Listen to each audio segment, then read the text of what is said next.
This conference will now be recorded. Okay, so now officially, good morning, everybody. Delighted that you have joined us for this early Thursday morning coaching call. Today, I want us to kick things off with a discussion of a topic that I'm describing as whatever it takes. And I'm going to ask you a few questions. I don't want you to answer them out loud, but I want you to think about these in your own mind, filtered through your own experience. What does it take to succeed at the highest levels? What does it take to overcome seemingly insurmountable obstacles? And what does it take for you to break out of a rut so deep that you have lived there your entire life, and perhaps even generations of your own family have been stuck in that same rut? What does it take? My mind has been circling around this topic all morning because much earlier today, several hours ago, I was reading in the book of Exodus about God's determination to free the Israelites from slavery in Egypt. And if you know that story, you know that the Israelites were a persecuted minority and the most powerful nation in the world at that time.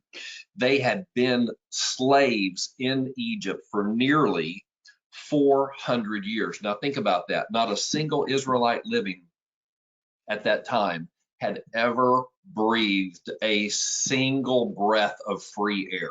All they had known, all their ancestors had known, was slavery for hundreds of years. The scripture says their cries went up to God, and God determined it was time to set his people free. Now imagine for a moment you're a junior reporter, and you could somehow interview God in that moment when he makes that determination. And what if you said to him, sir, because we want to be very respectful, what is it that you intend to do to set your people free?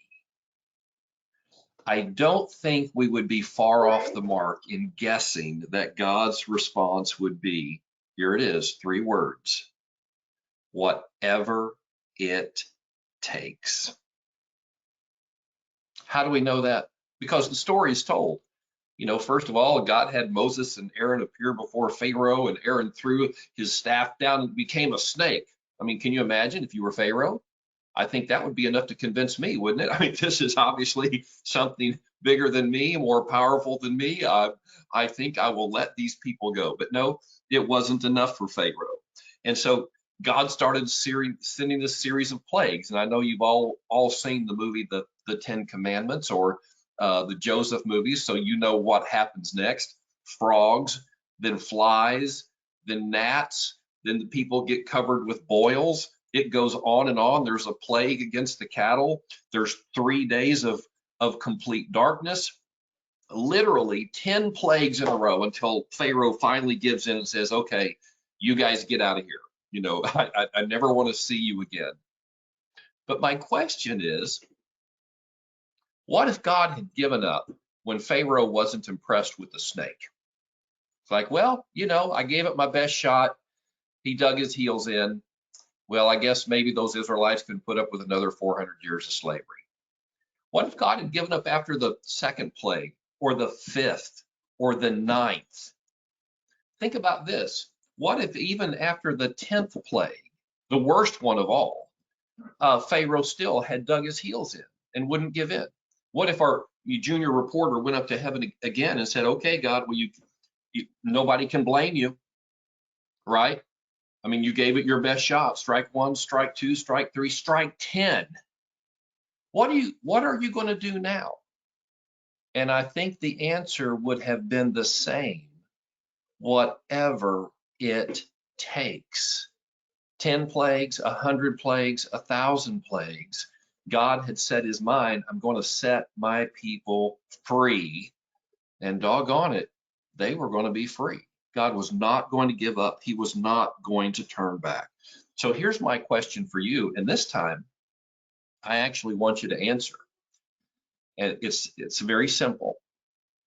Has there ever been a time in your life where you faced some kind of massive obstacle, some extreme difficulty, perhaps even something that had generational roots to it, and yet you were determined to overcome it and did.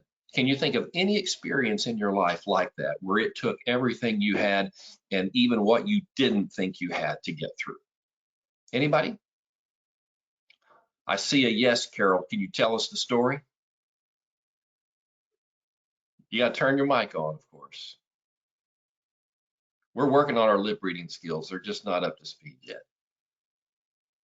There you go. It's a really personal situation, but I grew up a hard way, and as a child was molested by my mom's alcoholic boyfriend. And I had two options in life, and that was either commit suicide, which failed, fortunately for me, or to move forward and not let anybody stop me from being what I wanted to be. Mm-hmm. And so I moved forward, because here I am today. Well, it's fortunate for all of us that that was the path you chose, Carol.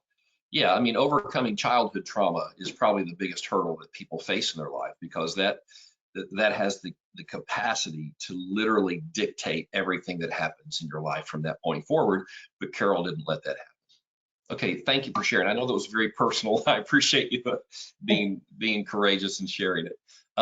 You can turn that mic off now. Anybody else? So just a personal story of overcoming a seemingly insurmountable obstacle.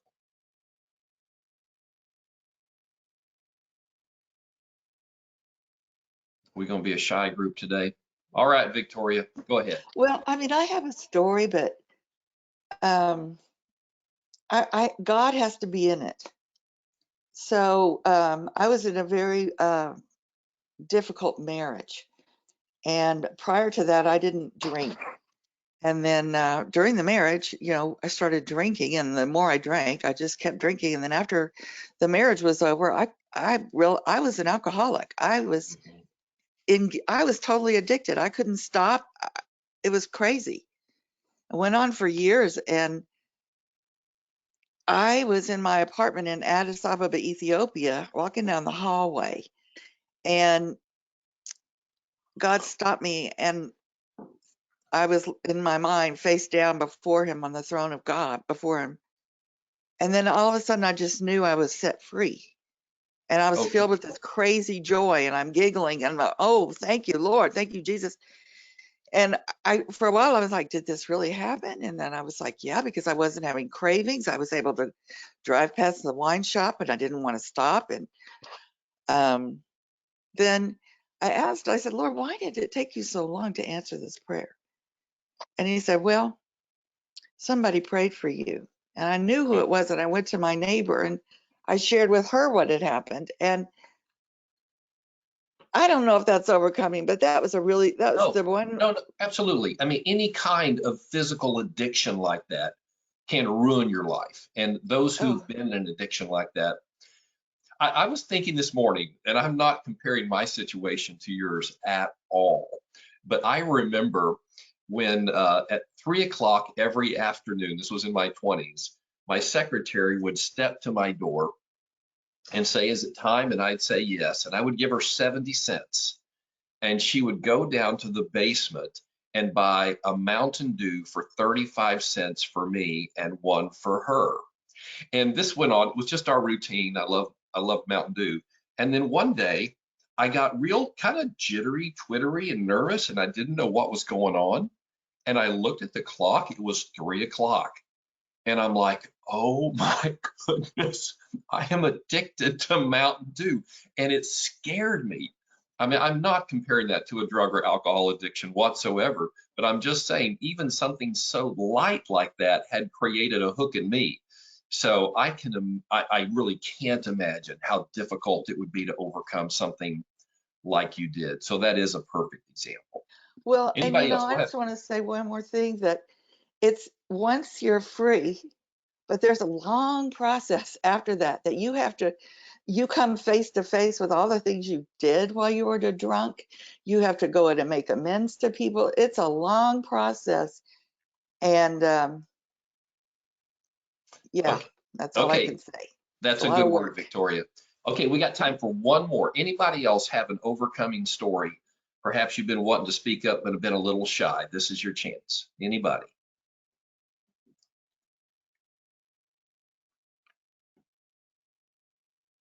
Kevin, are you smiling because you're waiting to hear a good story, or you got one? Yeah, okay. All right. So now I'm gonna ask a different question. And let me just catch up, because I see we got people logging in who haven't been part of the discussion to this point. But we started looking back to the story in Exodus of God's determination to do whatever it takes to free his people. Went through the magic snake, the 10 plagues, and he would have gone on 100 plagues, 1,000 if necessary. He was determined to do whatever it takes. We heard a couple personal stories from Carol and Victoria of overcoming incredible obstacles in their life and the tenacity that it takes. And in Victoria's case, the prayer that it takes, pressing in, whether from you or somebody else, to get that breakthrough. But now I want to bring this back to our real estate sales careers. And I want to ask every one of you a very personal question. Have you applied that same level of tenacity to your real estate sales career? Because we face obstacles every day in what we do professionally. And the biggest obstacle is, of course, ourselves. It's not the real estate market. It's not competition. It's not interest rates. The biggest hurdle that we face is our own inner commitment to perform the activities that are going to determine our success. And I know a lot of those self-doubts come from past experiences. You know, as Carol and Victoria both shared, past experiences are what was trying to dictate their future. And we've all had struggles in the past, and we've all doubted ourselves. We've all had failures in the past. And so we kind of camp back there and we're like, well, I don't want to go all in. You know, if I put it all out there and fail, then what will I have left? What will people think about me if I go all in? If I just hold back a little bit, then I can protect myself. But it's that holding back which sabotages our success. So I'm not necessarily asking you to turn your mic on and share. You'd be welcome to do that. But what I'm saying is, we've seen several examples of tenacity and persistence.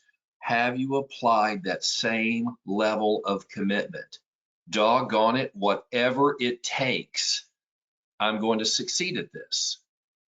Now, I've been very public about my commitment to grow our Abby team within EXP. And I've been so public about it to the point of ridiculousness, you know, where I've publicly stated my intention is to grow this organization to 1,000 agents within a year. By the way, I don't think that's ever been done within EXP, and there's some extremely talented people there. And I'm not declaring that I'm going to be the first to do it. I'm just saying that's my commitment. That's what I'm working for. And if you said to me, Frank, how are you going to do that? I have a 3-word answer. Can anybody guess what that is? Kevin, you know what it is? Whatever it takes, yes, sir. Whatever it takes. That's exactly right. Whatever it takes. And so I'm working with my EWOCs. I got 50 of our Abby team agents who said, I'm going to grow a big revenue share group, so I'm going to support them. That might be the ticket. I've just hired a full-time marketing director for our mortgage company. I'm going to utilize her skills with video and social media to start getting the message out that way. That may be what does it. If necessary, I'll get on a plane and I'll fly to Tulsa and Poughkeepsie and Portland and tell the message in conferences and seminars. I don't know if that's what's going to be the ticket or not. But what I'm saying is, I'm in. I'm all in. I'm going to do whatever it takes. And if I have to turn over 6 rocks and the answer is not under them, I'm turning over a 7th and an 8th and a 9th and a 10th. I'm not giving up. Okay. 1,000 agents. That is my mantra. And if you've attended my business planning classes, you would say, well, Frank, where's your tattoo, right? Put that tattoo right there, 1,000 agents. That would have to be a temporary tattoo, because when we get to 1,000, that's just the floor. It's not the ceiling. That's where we start and we go on from there. It is this attitude, this commitment, which is going to cause you to break out of the frustration of launching a real estate career that doesn't seem to get traction, or getting it stuck at a certain level in your career where you can't seem to get above that level. You can't seem to break through. It all starts on the inside. You've got to have that commitment, that tenacity, whatever it takes. And it may be, honestly, that you don't know what it takes.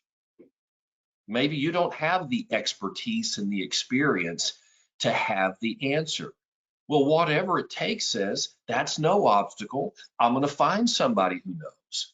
I'll find somebody who's already walked that path, and they can point the way for me. Success leaves tracks. I'll follow those tracks. A never say die, a whatever it takes mentality says, I'm going to figure this out.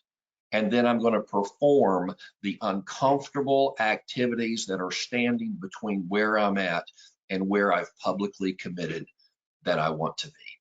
Make sense? Okay, that's what I'm stirred up about today.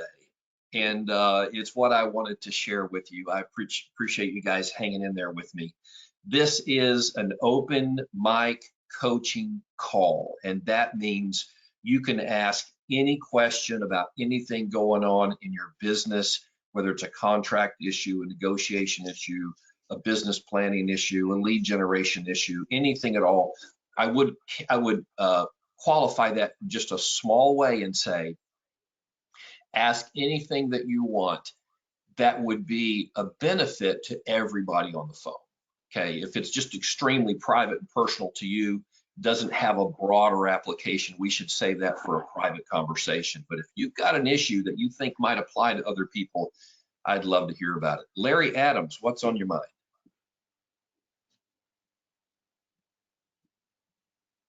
Larry, I see you turned your mic on. Did you have something to add to the conversation? No, that was, I quickly answered the phone. By the time I switched back on, the mic was on. Okay, so that was an accident. All Yes. right, Larry, will you Thank you, Frank. You're very welcome. Think of a great question or comment, and you can turn that back on and join us. All right, who else? All right, Tom, go ahead. Yeah, I just wanted to mention yesterday we sat through a KV Core and Squeeze Page and some training. And to give you a little feedback, you wanted us to do, you said homework, go to a single family and also do a multifamily. So I did that yesterday. And lo and behold, 2 really good leads came out of it from people from the multifamily. They're looking for investment property. So it's only just feedback that, maybe do what we're asked to do, and we'll be part. So, all right, I appreciate that, Tom. That's great feedback. I'm going to repeat that because your sound was a little shaky. Tom attended our KV Core class yesterday where we taught people how to create single property and multi-property squeeze pages. And I challenged everybody, is actually our official homework assignment was to go create some. Tom created 2 multi-property squeeze pages and turned up 2 leads already. Now, Tom, you might want to turn your mic back on. I have a couple questions for you. The first one is, did you boost those squeeze pages? Did you put any money behind them, or did you just put them out there on your business and personal Facebook pages? I did not boost it yesterday, but I plan to boost it today. Okay, I actually knew the answer because even if you'd boosted yesterday, it wouldn't have gone active as a boost yesterday. So just from your personal circle of friends seeing that, you got 2 responses. And Tom, what you mentioned investment, what was the pitch line on your squeeze page?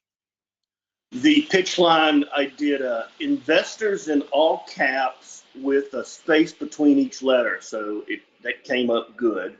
So it's investors and it was a multifamily,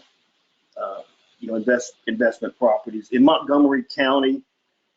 Excellent for investors, flippers, renters, that 4 or 5 like that. That's all. Great.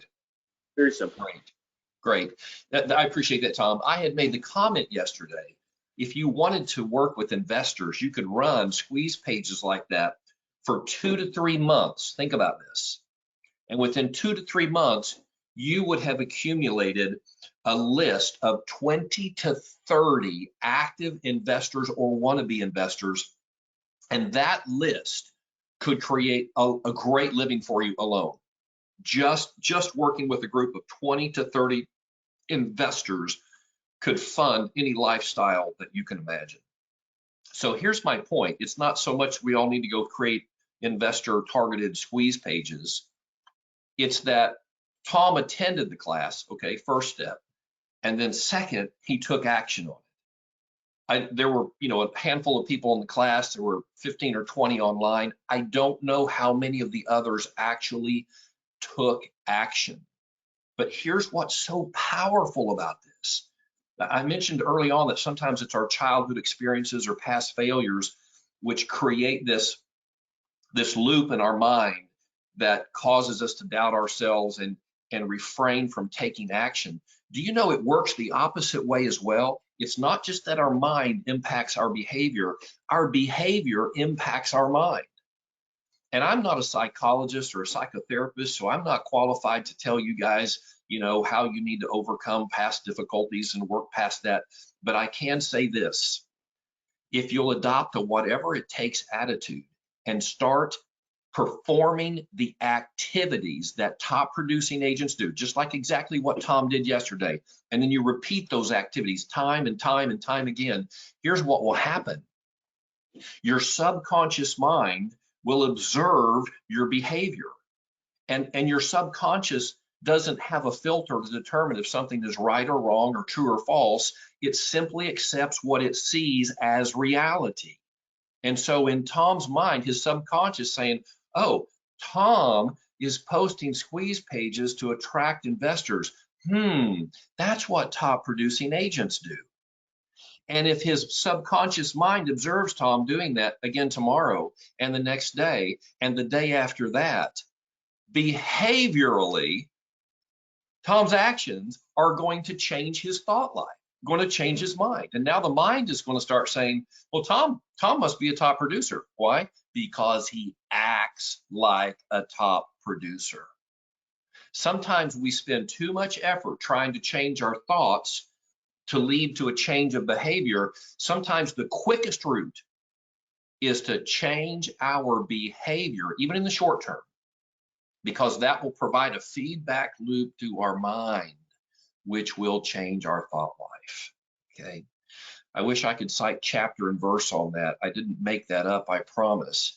That is a well-documented phenomenon, and it's been proven even chemically how our behavior can change our thought life. So just tackle the easy part. Don't try to figure it out and be a self-diagnosed psychotherapist. Just do what you've been asked to do, what you've been taught to do, and that mental stuff will take care of itself. Okay, appreciate it, Tom. Anybody else want to weigh in on this one?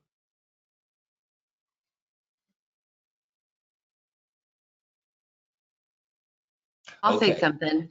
So I just want to tell you how much I appreciate you yesterday, because I tend to really overthink everything.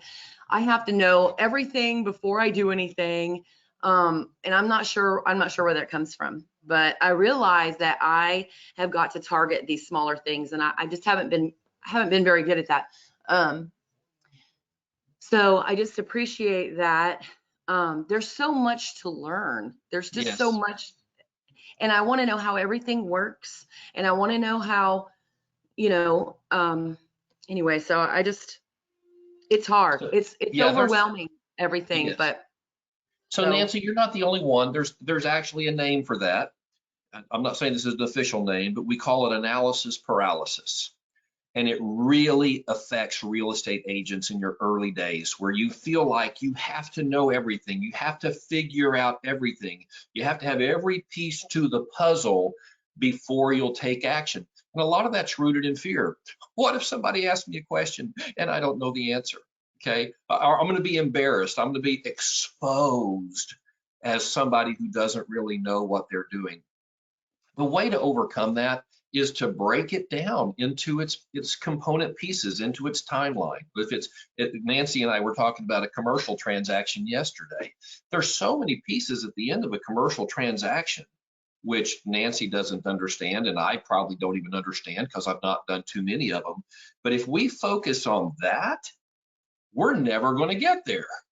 We have to focus on what's in front of us right now. Find the doggone property. Okay, then we can worry about how to write it up. Then we can worry about how to negotiate the deal.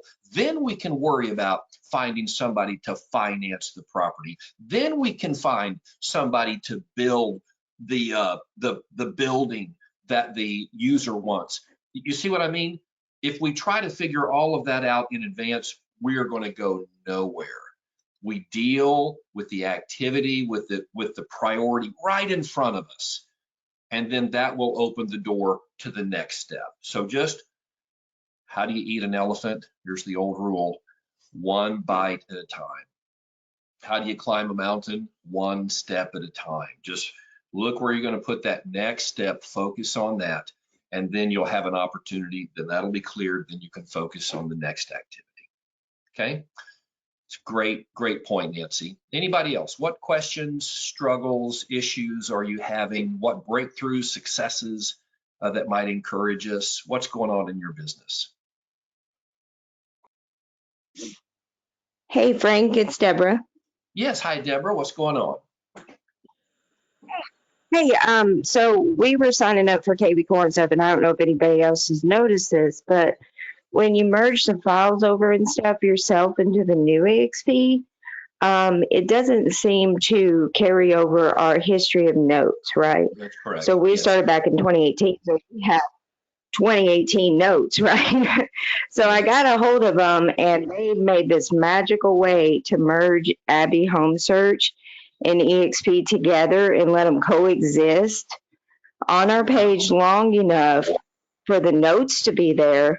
And then when I called them back, I'm like, hey, we started our Google ads. We can't see anything yet. And they said, well, it might be because your Abby page is here. Let me take that off, and then, everything should work perfectly fine under your EXP. And it is. It's perfect. So if anybody else is having that struggle, just ask them to merge the two, and it'll bring your notes over. But let them do it for you. That's amazing. Yeah, I remember them saying when we started the process that not everything would transfer over, and the notes is one of the things they mentioned. Yeah, and I don't know who did it, but it was like, and it was funny because I ran for a little while with Abby Home Search on there, and it said Shannon was a realtor in Utah, but that was okay because the EXP said Houston, so that was fine, but I'm thankful to God, really, that all the notes are there, because I was like, how am I going to take all that history and those campaigns? Yeah, so just ask them, merge them. Did you call them or did you email them to get that support? I think I emailed them. I just put out in a detailed email. I didn't even know if it was a concept or able to. I said, is there any way you can merge or just put them together for a minute? Let me have my notes or let me have access or go between. And then all of a sudden, they both were just under my list of websites, because I have like the HAR, the EXP, and the Abby Home Search. And then yesterday is when I was like, okay, well, I'm not seeing my ads. And I called support. She goes, oh, you're not supposed to have both on here. And she goes, I don't know who did that. And I said, me neither, but it was a blessing because now I have my notes. And so then, that's perfect. So let me just throw in here, if anybody else wants to do something like that, or you have another unique issue with KB Core, the simplest way to reach out is to send an email. It's support@insiderealestate.com. Support at insiderealestate.com. That's how you reach KV Core support.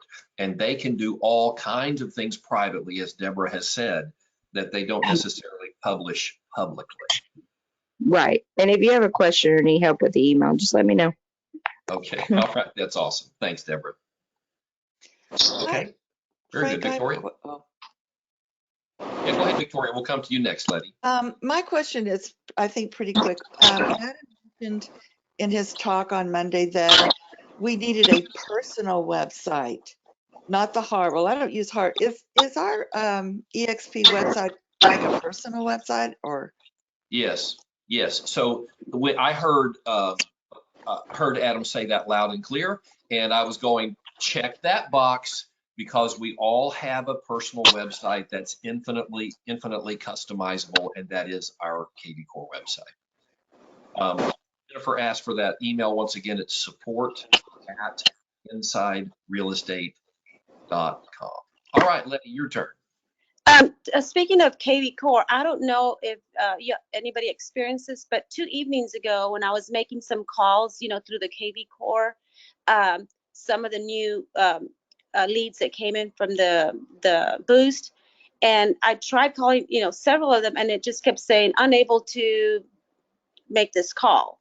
And so I thought, well, maybe they gave me the wrong number or something. So it did that for like 3 or 4, and then I'm like, I called in someone through the system that I manually put in there. So I know I've contacted her, and it did the same thing. It said unable to make this call or something like that. And then I Letty, called her. were you at your desktop computer and you said call and then it called your cell phone, or were you initiating the call from the app in the cell phone? From the app.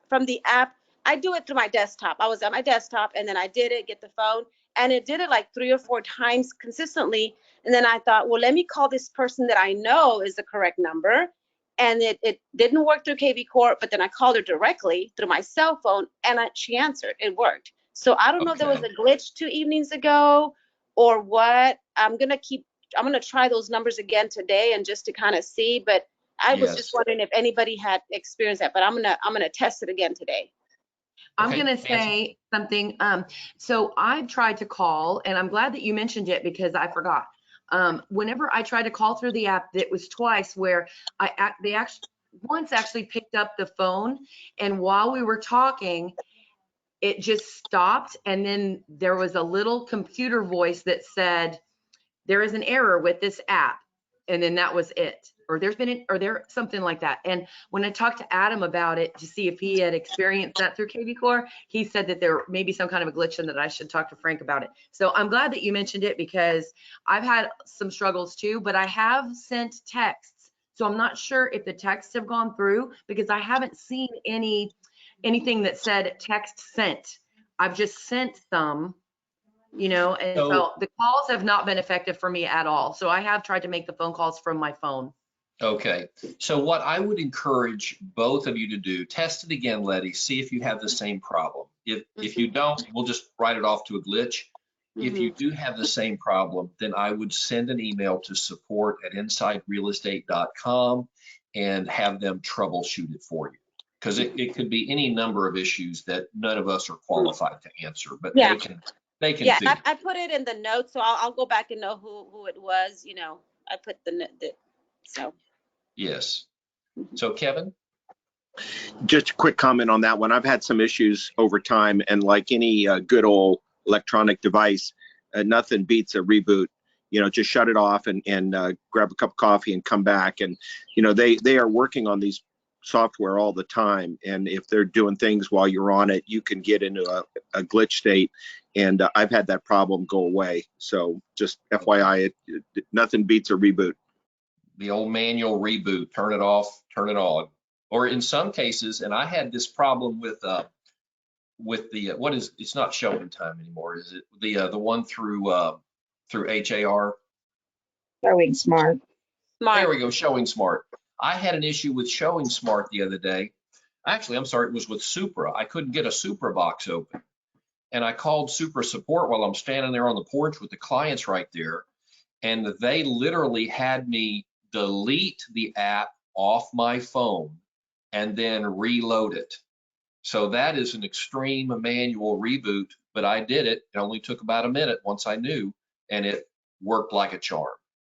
So sometimes that just resets it back to its original settings and will get you in.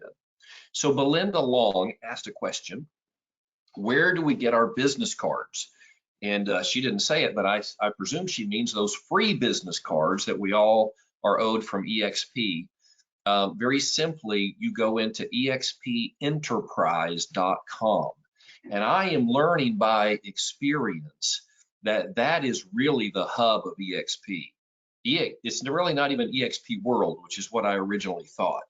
Go to expenterprise.com, and there's a link to World in there, but there's also a link to everything else. So that's 90% of accessing resources. So Belinda, I saw your note that you ordered them. Does that mean that you are okay, or did you still have an ongoing question? And I'll open the chat because I think you have to chat. Yes.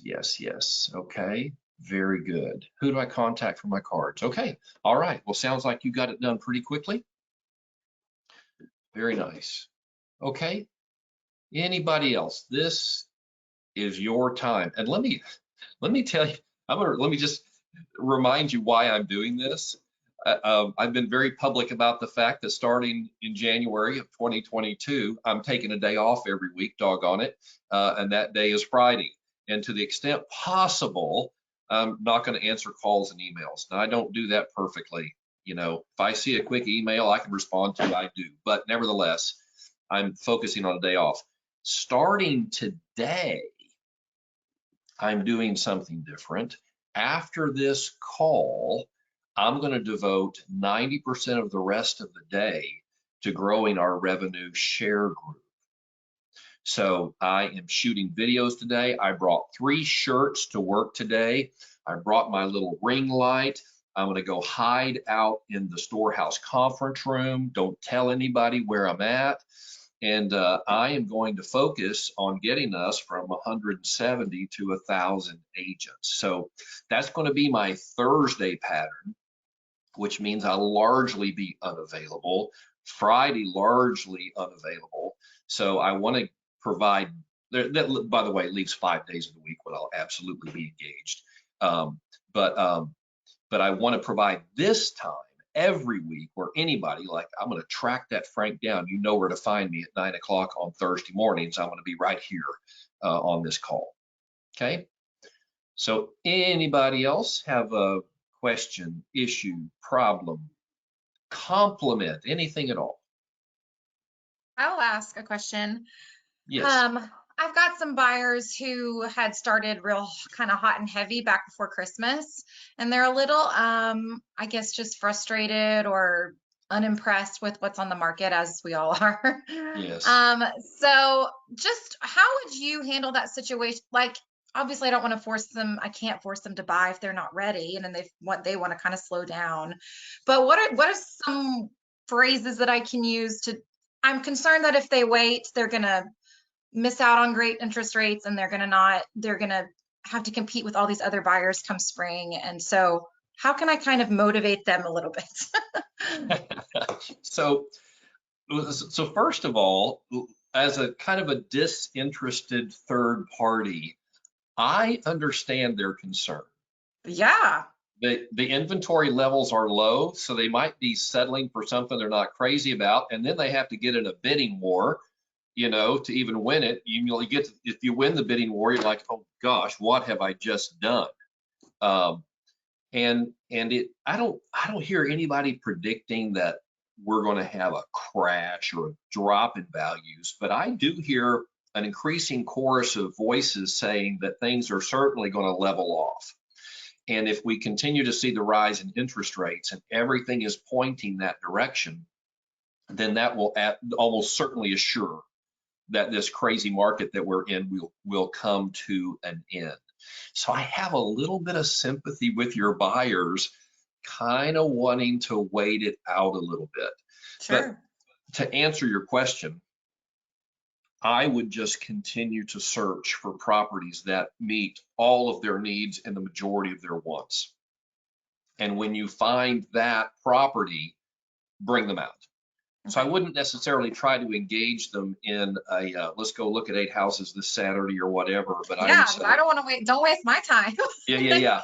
No, I would just be on that hunt for the one, and I wouldn't give that up. I wouldn't say, let's just postpone 3 months, let's wait 6 months and see what happens. I would stay engaged, but I would just be looking for that unique property, and I would make sure that they are pre-approved with a good lender and are prepared to act quickly when you find it. Okay. And I think if you take that approach, you honor their request to kind of put the brakes on.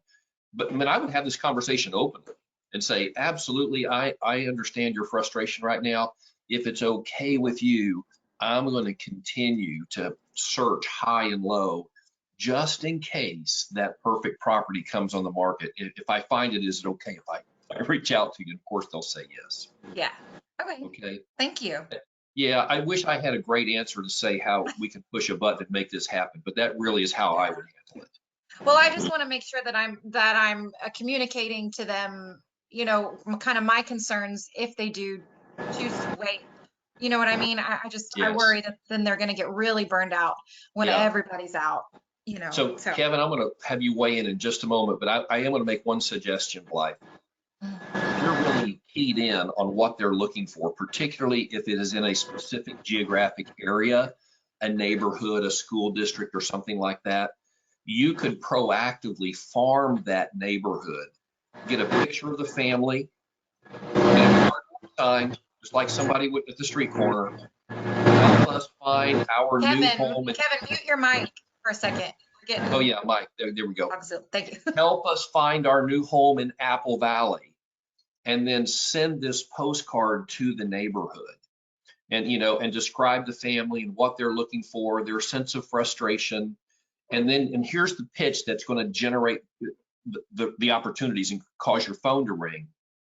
You can say, if you've considered selling your home, but have been put off because of all the craziness in the market and all the realtor fees, because I already have the buyer, I can save you thousands in realtor fees and all of the hassle of putting your home on the market and enduring hordes of people tromping through your home, which is what we see with every new listing. So you really do have a value proposition to sellers to uncover some inventory that's hidden right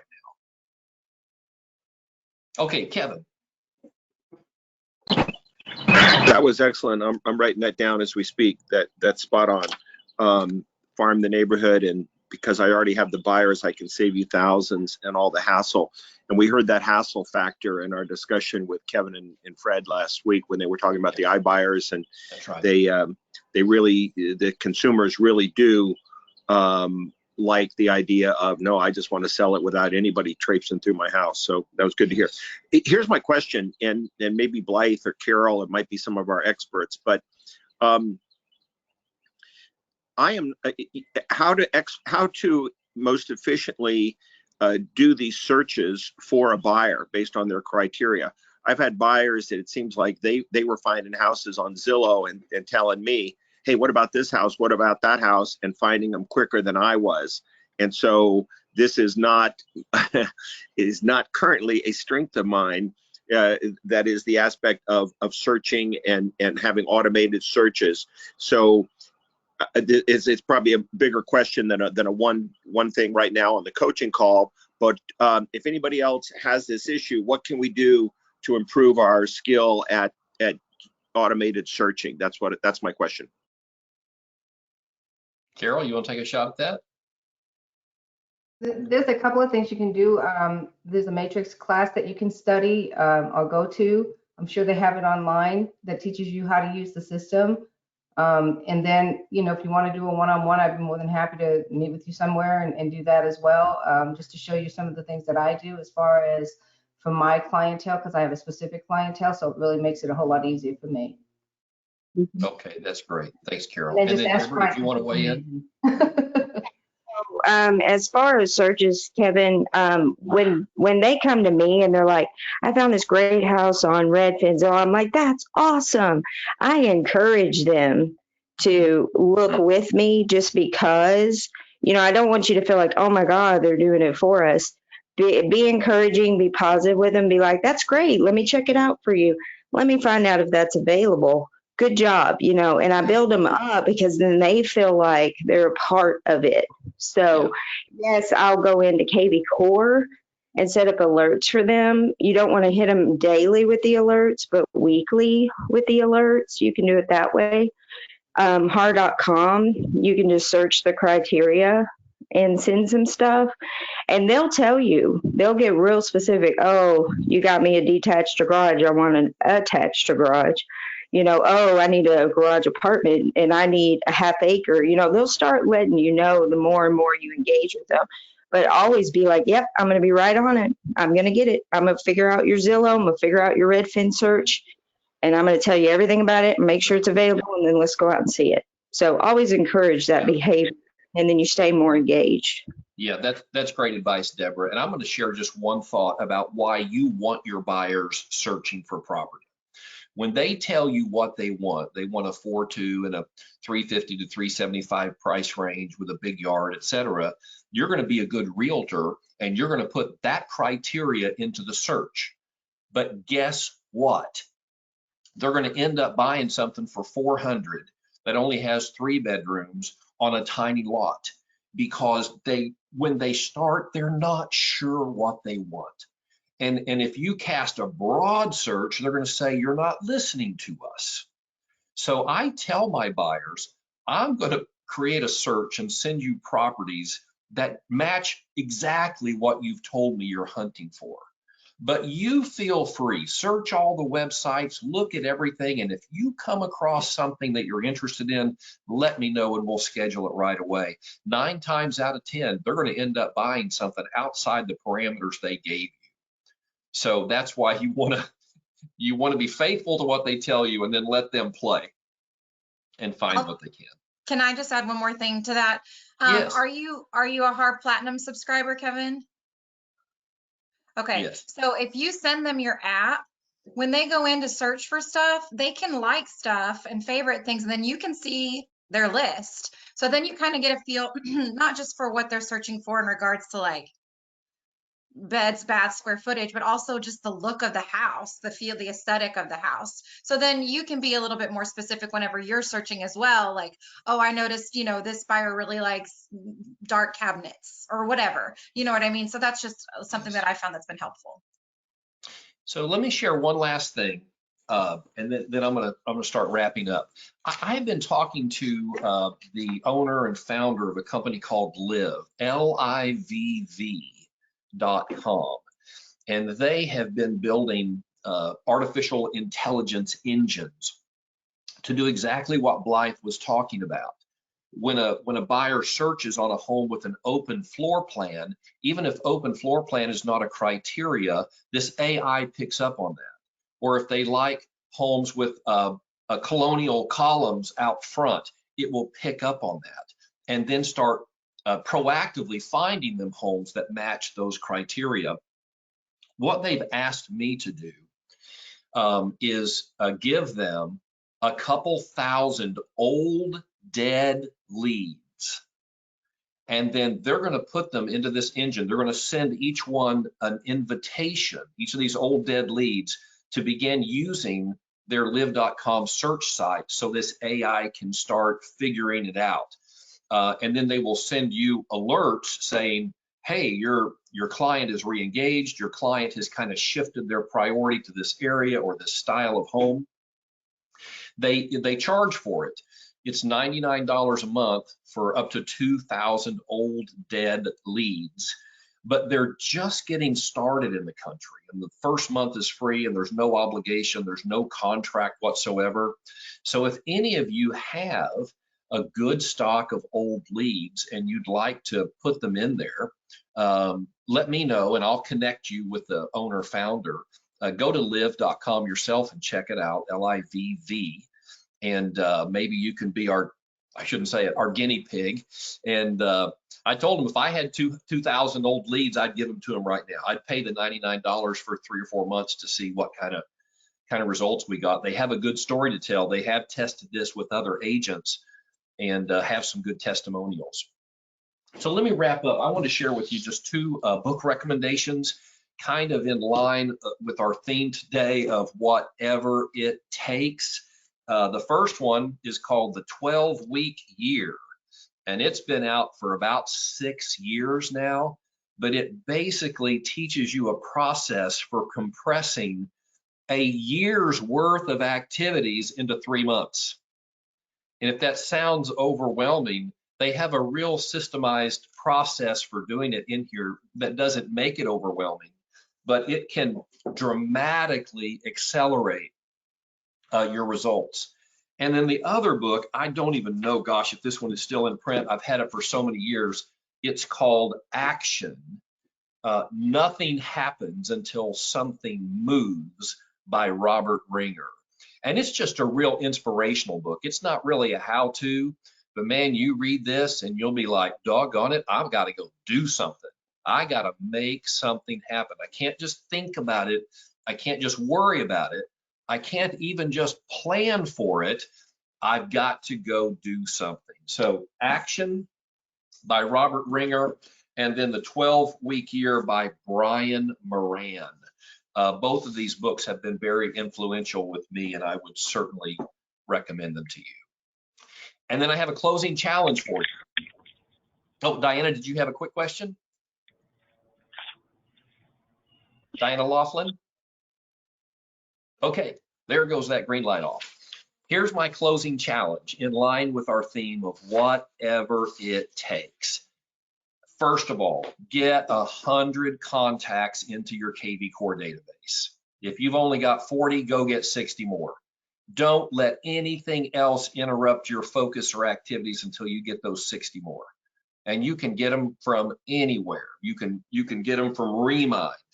You can get them from a neighborhood directory. You can get them from your kid's school directory. You can get them from your Sunday school roster. If you just moved here, you can go join a club. Go join Toastmasters or join the Kiwanis Club. Again, whatever it takes. Get 100 local contacts into your database, step 1. And then step 2, when you get those 100, and for all of those of you who already have the 100, call every one of them this week. Pick up the doggone phone and call them. Take action, because that's what it's going to take. Calling these 100 families and with a simple script. Hey, not sure if you're aware, I'm a full-time real estate sales agent. Just started my career 6 months ago or whatever it is, but I'm putting together a database of my closest family and friends so I can keep you updated on relevant market information. Hey, since I've got you on the phone, do you have any current real estate needs I can help you with? You know, just ask the question. Just ask the question. We have not because we ask not. So get 100 families, get all their contact information, make the calls and ask the question. And I guarantee a week from now on this call, you'll be jumping up and down saying, Frank, I got to talk, I got to talk, I got to talk. That green light will go on because you're going to have some fantastic stories to tell. Okay. All right. That's all I got for you. I'm going to go focus on growing our RevShare group to 1,000 agents this year. I would encourage you to go get after it, do whatever it takes to make your dreams come true as well. God bless. Thanks much, Frank. My pleasure. Thank you.